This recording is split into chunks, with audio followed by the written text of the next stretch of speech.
8.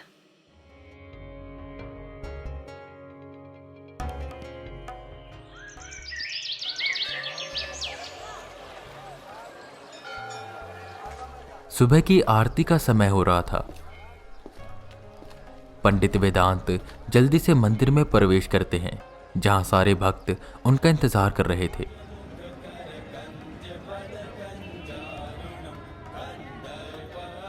आरती कर वो सब में प्रसाद बांटते हैं, जहां उनसे एक भक्त पूछता है, राम राम पंडित जी, क्या हुआ आपको?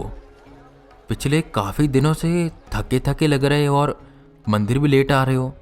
सब कुछ ठीक तो है ना?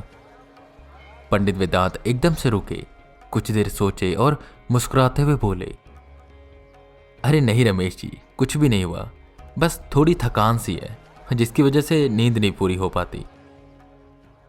अच्छा, पर ध्यान रखिए अपना। राम राम।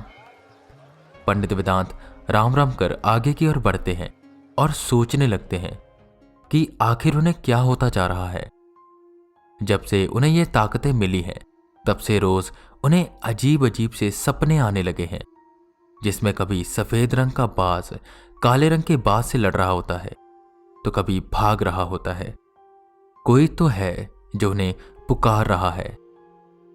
क्या हो रहा है उनके साथ उन्हें कुछ भी समझ नहीं आ रहा, जिसकी वजह से वो अच्छे से सो नहीं पा रहे और हमेशा थके थके रहते हैं। वो बाहर गायों को रोटियां खिला रहे थे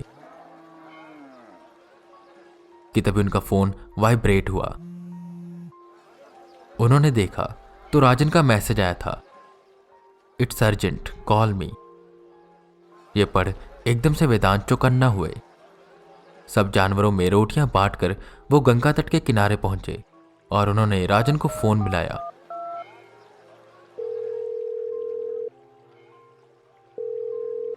हेलो, हाँ राजन, क्या हुआ? वेदांत ने पूछा। गुड मॉर्निंग सर, सॉरी आपको इतनी सुबह परेशान किया, पर एक अर्जेंट मिशन आ गया, हमें जल्द से जल्द निकलना होगा। सर, ये आपके पीछे से कैसी आवाजें आ रही हैं? आप मंदिर में आए हो? राजन ने सवाल किया। हाँ, वो एक पंडित जी से मिलना था तो इसीलिए आया था। खैर, उसको छोड़ो, तुम ये बताओ कि हुआ क्या है और जाना कहाँ है? वेदा राजन की बात को पलटते हैं। सर, हिमाचल में एक जगह है कल्पा, उसी के पास एक गांव है पिसापुर। वहां पर अचानक से गांव वालों पर बुरी आत्माएं हमला करने लगी है और वहां के जो सरपंच हैं, उनकी बेटी की शादी है परसों। उन्हें काफी डर लग रहा है। उन्होंने काफी पंडितों को और तांत्रिकों को बुलाया था, पर कोई भी वहां पर टिक नहीं पाया। आखिर में उन्हें कहीं से हमारे बारे में पता चला और उनकी आखिरी उम्मीद है हम। वो नहीं चाहते कि उनकी बेटी की शादी में कोई बाधा आए। वेदा ये सब सुन रहे थे। ठीक है राजन, तुम आर्यन के साथ उस गांव में पहुंचो, मैं भी यहां से निकलता हूं। इतना बोल वेदा ने फोन रख दिया और इन अचानक से हो रहे हमलों के बारे में सोचने लगी। उन्हें जल्द से जल्द कल्पा पहुंचना था। उन्होंने ट्रेन का पता किया तो लखनऊ से हरिद्वार और फिर उसके आगे से एक लोकल ट्रेन जाती थी जो उन्हें वहां पहुंचा सकती थी। सफर काफी लंबा होने वाला था तो वो वक्त से निकल गए। पिछले कुछ वक्त से आत्माओं की, प्रेत की और दानवों की गतिविधियां काफी बढ़ चुकी थी, जो कि एक चिंता का कारण थी।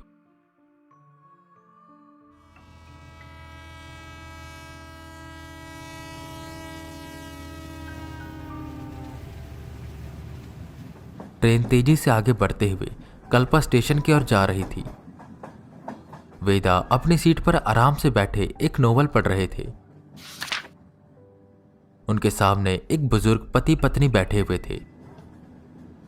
और बेटा, कहां जा रहे हो? उन अंकल ने पूछा। वेदा ने अपना सर हल्का सा ऊपर किया और जवाब दिया, यहीं कल्पा जा रहा हूं, फिर वहां से पिसापुर जाना है। ये सुन वो दोनों एकदम से चौंक गए। क्या कहा? पिसापुर? बेटा तुम वहां क्यों जा रहे हो? उनकी आवाज में एक डर था और उस डर को वेदा अच्छे से भांप लेते हैं। वहां पर मेरे किसी नॉन की शादी है तो बस इसलिए जा रहा हूं। उन दोनों के चेहरे पर डर बढ़ता जा रहा था। वो बोले, बेटा तुम जानते हो ना वहां पर क्या है? वेदा थोड़े से गंभीर हुए। उन्होंने अपनी नॉवल बंद करी और बोले, नहीं तो क्यों, क्या है वहां पर? वह अंकल थोड़ा पास आए और बोले, बेटा उसे पिशाच नगरी बोला जाता है। वहां पर बहुत सालों पहले पिशाचों का राज हुआ करता था और वहां पर पिशाच राज रहते थे। उन पिशाचों के राजा। जब से वहां पर इंसानी बस्ती बसी थी उनमें आपस में टकराव होने लगा, पर वहां के सरपंच के कुल देवता और काफी पूजा पाठ के बाद उनमें एक संधि हुई जहां पर वो सब एक साथ रहने लगे। पर पिछले कुछ महीनों से उनमें फिर से टकराव होने लगे हैं। वेदा ये सब सुनते जा रहे थे। मैंने तो ये भी सुना है कि वहां 2 लोगों की जान तक जा चुकी है। मेरी बात मानो, वहां पर मत जाओ। और रही शादी की बात, जिस हिसाब से पिशाच भड़के हुए हैं, मुझे नहीं लगता कि वो शादी होने देंगे, क्योंकि पिशाचों को ये हवन मंत्र जाप इन सब से सख्त नफरत है। मेरी बात मान लो बेटा, वहां पर मत जाओ। वो अंकल इतना बोल पीछे की ओर हो गए और वो आंटी भी वेदा को यही समझाने लगी। मतलब कुछ ना कुछ तो हुआ है ऐसा जिसकी वजह से ये पिशाच गुस्से में है। मुझे किसी न किसी तरह इसके बारे में पता लगाना होगा।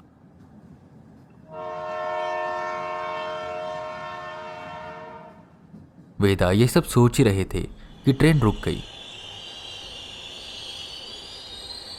कल्पा आ गया। वेदा उठे और जाते हुए अंकल आंटी से बोले, धन्यवाद, पर आप मेरी चिंता मत करिए, मुझे कुछ भी नहीं होगा। ट्रेन से उतरे, घड़ी देखी तो 12 बजने में बस चंद ही मिनट बाकी थे। उनके अलावा स्टेशन पर और कोई भी नहीं उतरा था। पूरे स्टेशन पर बस एक स्टेशन मास्टर और कुछ कुली थे जो फटाफट वहां से निकल रहे थे। थोड़ी देर ट्रेन वहीं पर खड़ी रही और फिर वहां से चली गई। एक कुली ने वेदा की ओर देखा और कहा, अरे बाबूजी, आप इस वक्त यहां क्या कर रहे हैं? 12 बजने वाले हैं, जल्दी से निकलिए। इतना बोल वो जल्दी जल्दी स्टेशन से निकल गया। यहां पर क्या हो रहा है उन्हें कुछ भी समझ नहीं आ रहा था, पर इतना तो तय था कि यहां पर कुछ न कुछ तो गड़बड़ थी। वो आराम से वहां पर बैठ गए। देखते ही देखते 12 बज गए और धीरे धीरे कोहरा छाने लगा। ठंड बढ़ने लगी और वेदा को नेगेटिव एनर्जीज का एहसास होने लगा। उन्हें कुछ दिखने लगा। बहुत से पिशाच स्टेशन पर यहां वहां घूमने लगे। कोई ट्रैक पर चल रहा था तो कोई बार बार स्टाफ रूम का दरवाजा खटखटा रहा था। उन पिशाचों में से बहुत से पिशाचों की नजर वेदा पर पड़ी। वेदा बस आराम से बैठे हुए ये सब देख रहे थे।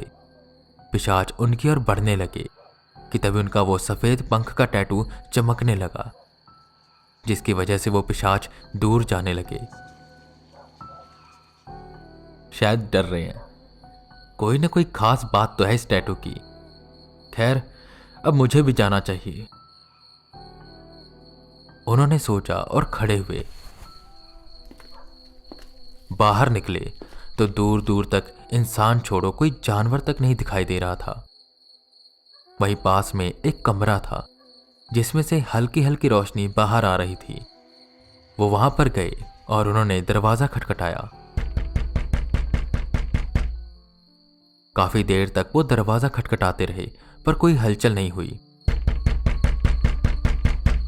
कमाल है, ये आदमी कितनी गहरी नींद में है। हेलो, कोई है? अरे दरवाजा खोलो। वेदा दरवाजा खटखटाते हुए बोलते हैं। तभी एकदम से दरवाजा खुला।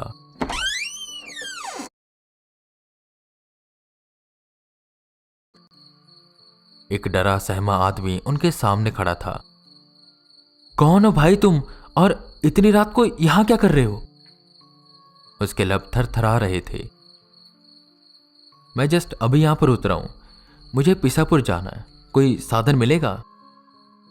पीसापुर सुन वो आदमी और भी ज्यादा डर गया और बोला, यहीं से 50 मीटर दूर एक टांगे वाले की कुटिया है, तुम उनके पास जाओ और मुझे बख्शो। उसने जल्दी से दरवाजा बंद किया। वेदा एकदम से हैरान हो गए कि इनके मन में कितना ज्यादा डर है। वो आगे बढ़ते बढ़ते एक कुटिया के सामने पहुंचे जहां बाहर टांगा खड़ा था। उन्होंने वहां का भी दरवाजा खटखटाया पर कोई जवाब नहीं आया। हेलो, कोई है? दरवाजा खोलो। जब उन्होंने ये बोला तो दरवाजा खुला। एक 55 साल का आदमी धोती कुर्ता पहने उनके सामने आया। अरे बाबूजी, इतनी रात को आप यहां क्या कर रहे हो? डर उसके चेहरे पर साफ साफ दिखाई दे रहा था। वेदा बात को काटते हुए कहते हैं, मुझे पीसापुर जाना है, क्या आप मुझे छोड़ दोगे वहां तक?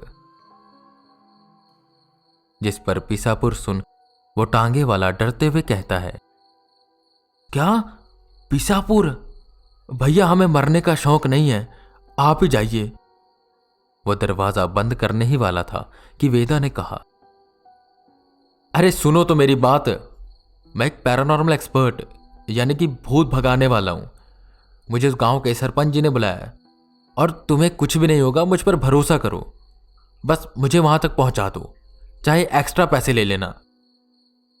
सरपंच के बारे में सुनते ही वो टांगे वाला बाहर आया और बोला, अच्छा, आपको वहां के सरपंच माखन सिंह के घर जाना है? ठीक है, मैं आपको छोड़ देता हूं, पर पहले बता दूं, यहां पर पिशाचों का वास है, तो बच के रहिएगा।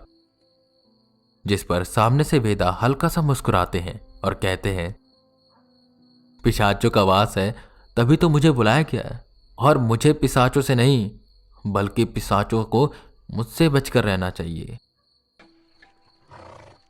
उसने टांगा निकाला और वो पिसापुर की ओर बढ़ने लगे।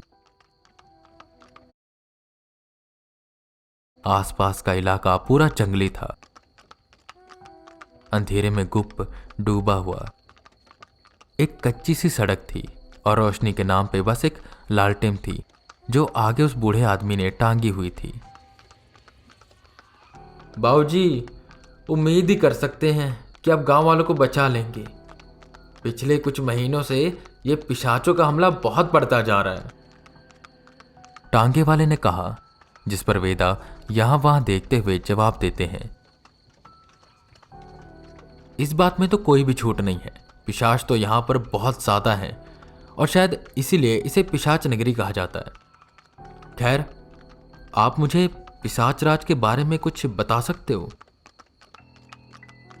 इतना सुन टांगे वाले ने एकदम से टांगा रोका और कहा, अरे बाबूजी, ये किसका नाम ले रहे हो? यहां पर उनका कोई नाम नहीं ले सकता, आप भी मत लीजिएगा।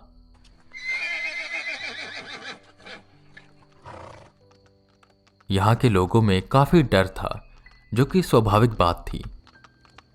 खैर, कुछ देर के सफर के बाद वो पीसापुर पहुंचे। काफी पिछड़ा गांव था। टांगे वाले ने सरपंच को बुलाया। सरपंच आकर वेदा का स्वागत करते हैं। उनकी शक्ल से ही वो काफी परेशान लग रहे थे, पर वहीं वेदा का ध्यान उनकी तरफ न होकर आसपास था, जहां गांव पूरा पिशाचों से घिरा हुआ था।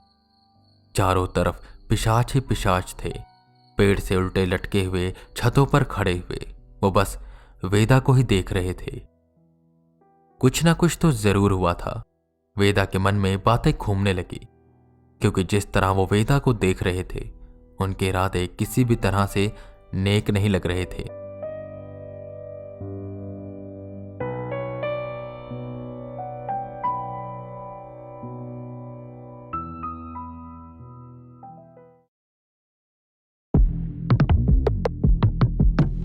eight,